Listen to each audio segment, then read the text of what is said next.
ಈಗ ಬೆಂಗಳೂರಿನ ಇತರ ಪ್ರಮುಖ ಸುದ್ದಿಗಳನ್ನು ಫಟಾಫಟ್ ಅಂತ ನೋಡೋಣ. ಜಸ್ಟ್ 5 ನಲ್ಲಿ ಗೋವಾದಲ್ಲಿ ತನ್ನ 4 ವರ್ಷದ ಮಗನನ್ನ ಕೊಂದು ಸೂಟ್ಕೇಸ್ನಲ್ಲಿ ಸಾಗಿಸಿದ ಪ್ರಕರಣದ ತನಿಖೆ ಅಂತ್ಯವಾಗಿದೆ. ಆರೋಪಿ ಸೂಚನಾ ಸೇಠ್ ವಿರುದ್ಧ ಗೋವಾ ಪೊಲೀಸರು 642 ಪುಟಗಳ ಚಾರ್ಜ್ ಶೀಟ್ ಸಲ್ಲಿಸಿದ್ದಾರೆ. ಇನ್ನು ಕೋರ್ಟ್ಗೆ ಸಲ್ಲಿಕೆಯಾಗಿರೋ ಚಾರ್ಜ್ ಶೀಟ್ನಲ್ಲಿ ಏನಿದೆ ಅನ್ನೋದನ್ನ ನೋಡೋದಾದ್ರೆ, ಮಗುವನ್ನು ಕೊಂದು ಎಸ್ಕೇಪ್ ಆಗಲು ತಾಯಿ ಯತ್ನಿಸಿದ್ದ ಬಗ್ಗೆ ಉಲ್ಲೇಖವಾಗಿದೆ. ಆರೋಪಿ ಸೂಚನಾ ಸೇಠ್ ಪತಿ ನಡುವೆ ಮಗುವಿನ ವಿಚಾರಕ್ಕೆ ಜಗಳ ನಡೀತಾ ಇತ್ತು. ಜನವರಿ 6ರಂದು ಮಗುವನ್ನ ನೋಡಲು ತಂದೆ ಬಯಸಿದ್ರು. ಆದರೆ ಪತಿಗೆ ಮಗುವಿನ ಮುಖ ತೋರಿಸಲು ಸೂಚನಾ ಸೇಠ್ಗೆ ಇಷ್ಟವಿರಲಿಲ್ಲ. ಹೀಗಾಗಿ ಜನವರಿ 7ರಂದು ಗೋವಾದಲ್ಲೇ ಮಗನನ್ನ ಬರ್ಬರವಾಗಿ ಹತ್ಯೆ ಮಾಡಿದ್ದಾಳೆ. ಮಗುವಿಗೆ ಉಸಿರುಗಟ್ಟಿಸಿ ಕೊಂದಿರೋದಾಗಿ ಪೋಸ್ಟ್ ಮಾರ್ಟಂ ರಿಪೋರ್ಟ್ ಬಂದಿದೆ. ಮಗನ ಮೇಲೆ ದಾಳಿ ವೇಳೆ ಆಘಾತದಿಂದ ಬಾಲಕ ಸತ್ತಿದ್ದಾನೆ ಎನ್ನಲಾಗ್ತಿದೆ.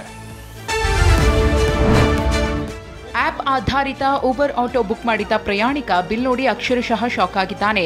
ಆಂಧ್ರ ಮೂಲದ ವ್ಯಕ್ತಿ ಟಿನ್ ಫ್ಯಾಕ್ಟರಿಯಿಂದ ಕೋರಮಂಗಲಕ್ಕೆ ಆಟೋ ಬುಕ್ ಮಾಡಿದ್ದ. ಸ್ಥಳ ತಲುಪ್ತಾ ಇದ್ದಂತೆ 207 ರೂಪಾಯಿ ಬಿಲ್ ಪಾವತಿಸಬೇಕಿತ್ತು. ಆದರೆ ಆಪ್ನಲ್ಲಿ 1,03,11,055 ರೂಪಾಯಿ ಬಿಲ್ ತೋರಿಸಿದೆ.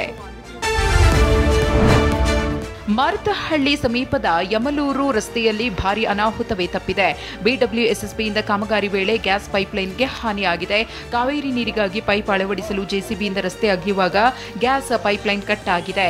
ಈ ವೇಳೆ ಗ್ಯಾಸ್ ಸೋರಿಕೆಯಾಗಿ ಆತಂಕದ ವಾತಾವರಣ ನಿರ್ಮಾಣವಾಗಿತ್ತು. ಅದೃಷ್ಟವಶಾತ್ ಯಾವುದೇ ಅನಾಹುತ ಸಂಭವಿಸಿಲ್ಲ. ಮೆಣಸಿನಕಾಯಿ ಬೆಳೆದ ರೈತನಿಗೆ ಟ್ಯಾಕ್ಸ್ ಹೆಸರಲ್ಲಿ ಅಧಿಕಾರಿಗಳು ಕಿರುಕುಳ ನೀಡಿದ್ದಾರೆ.